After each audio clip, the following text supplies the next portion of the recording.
January 6th, 1945, the Trianon Palace Hotel, Versailles. Outside, the worst European winter in decades has frozen the fountains of the royal gardens into jagged sculptures of ice.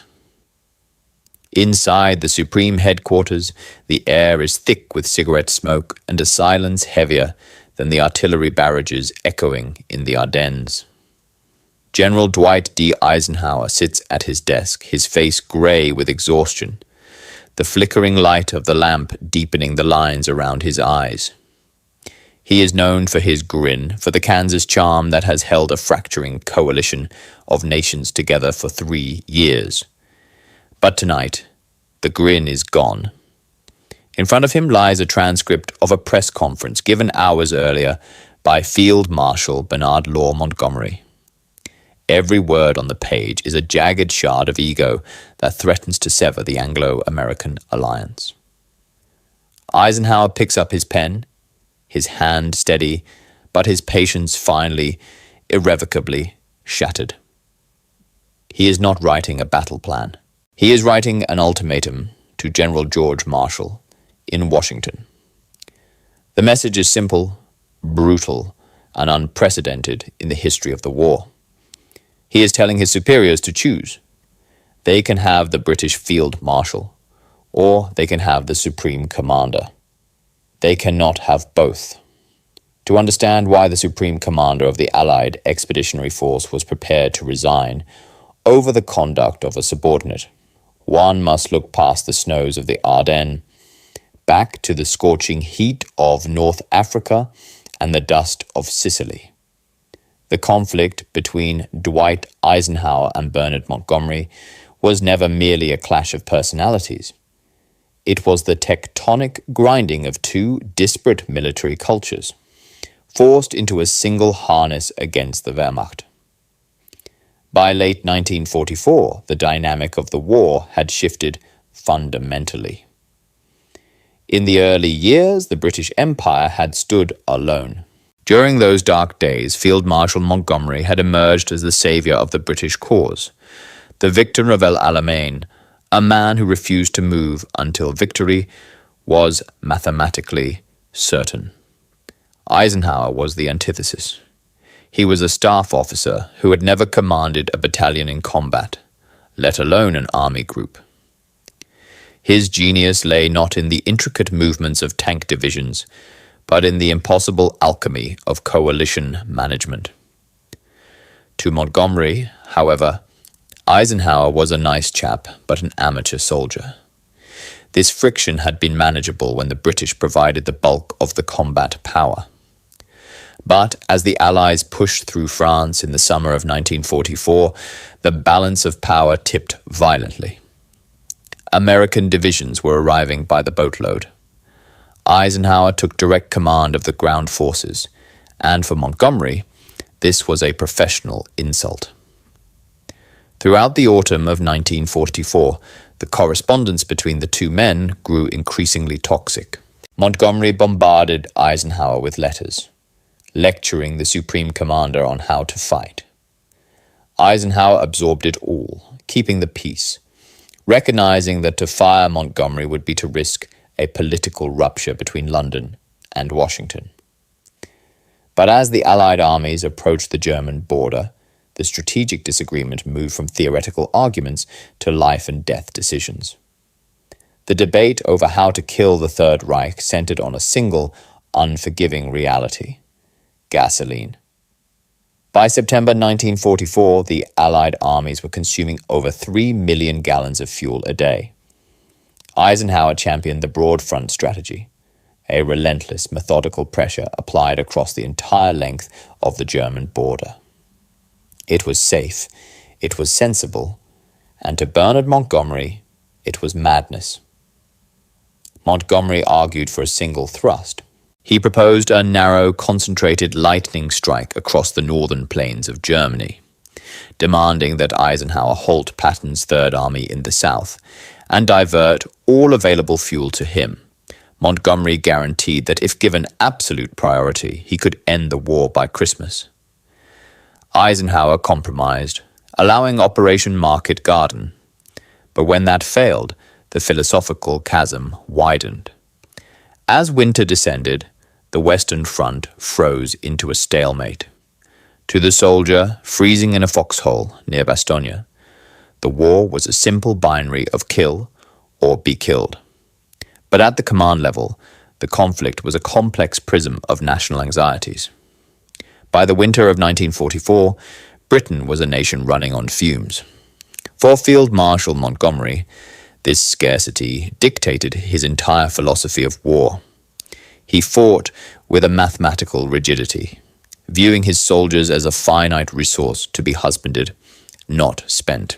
Conversely, if Montgomery was the symbol of British caution, Generals George Patton and Omar Bradley represented the American imperative for speed. The U.S. Army was fresh, aggressive, and highly mobile. To men like Patton, Montgomery was not just cautious, he was agonizingly slow. They viewed his mastery as timidity. This friction was exacerbated by the belief that Eisenhower was too soft on Monty. The tension wasn't confined to the headquarters. It was being fought daily on the front pages of the London Daily Mail and the New York Times. British newspapers, fed by leaks from Montgomery's staff, painted a picture of a war that was drifting aimlessly under Eisenhower's weak leadership. Across the Atlantic, the American press questioned why British troops seemed to be stalled, while American boys were dying to gain ground. While the Allies bickered over who would lead the victory parade, the enemy was preparing a masterstroke of deception. On December 16, 1944, the silence broke. A massive artillery barrage shattered the Ardennes dawn. Out of the mist rolled King Tiger tanks. As American units were overrun, the strategic debate between Ike and Monty suddenly ceased to be academic. It became an emergency. Eisenhower made a decision that was militarily sound, but politically explosive. With General Bradley's communications severed, Eisenhower ordered the command of the U.S. 1st and 9th Armies to be transferred temporarily to Field Marshal Montgomery.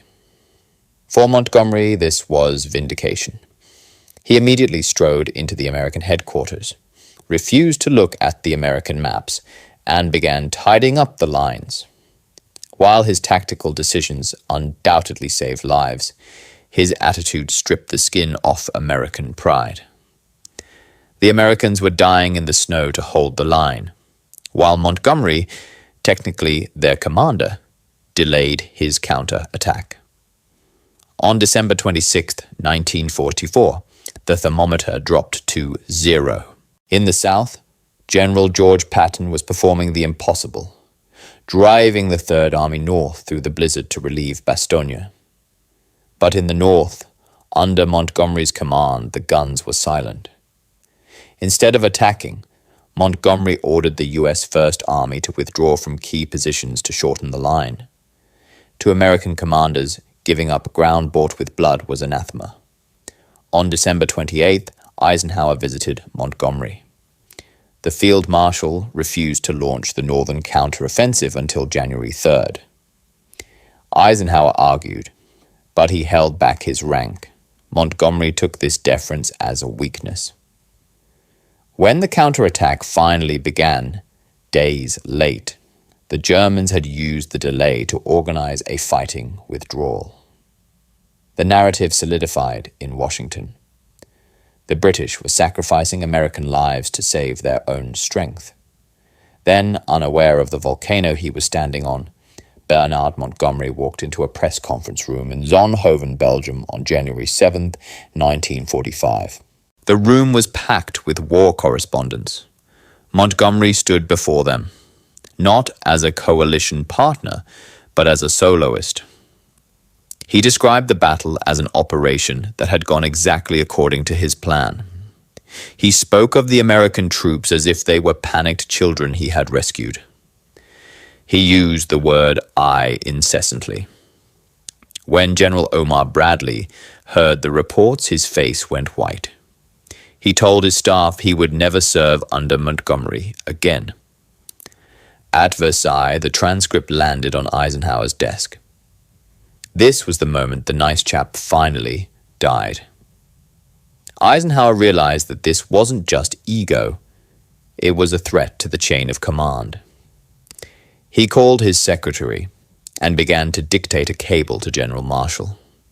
He stated that the differences between himself and Field Marshal Montgomery were now unbridgeable. He offered a binary choice. Either the Prime Minister fired Montgomery, or Eisenhower would ask to be relieved of command. It was a bluff he knew he wouldn't lose, but history turned on a single car ride. Major General Freddie de Guingamp, Montgomery's chief of staff, saw the draft. He raced to Versailles and begged Eisenhower for 24 hours. Eisenhower nodded. De Guingamp flew back and told Montgomery, "You are finished. Ike is going to sack you." For the first time, the arrogance drained out of Bernard Montgomery.